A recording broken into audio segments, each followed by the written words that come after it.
The Syrian city of Deir is slowly recovering from the horrors of a 3-year-long terrorist siege. RT's Murad Ghazdiev reports.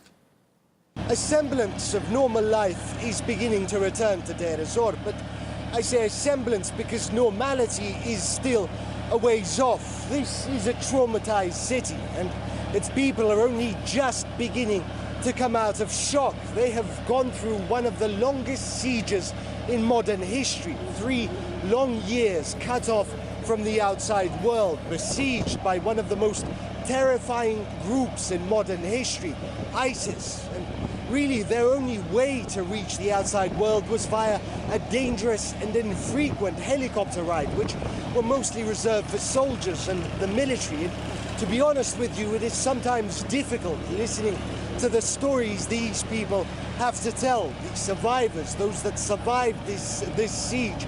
For example, the staple diet here for the past year or so has been za'atar mixed with water, and that's it. Ingredients for bread had run out a long time ago. There were no vegetables, there were no fruits, and young children, 3-4 years old, have never tasted anything sweet in their lives. One man was telling us how in the early days of the siege he sold his car, an old Dacia, for 50 kilograms of sugar, back when sugar was still available in the black market. Now, of course, the situation is better. It isn't in optimal condition yet, but food has arrived. Medicine is beginning to arrive, but therein lies the problem. Reaching Deir ez-Zor is a difficulty in and of itself. It's 400 kilometers from Deir ez-Zor to the more richer and well-supplied western part of Syria. So supplies have to be trucked 400 kilometers across scorching desert, and they arrive to a people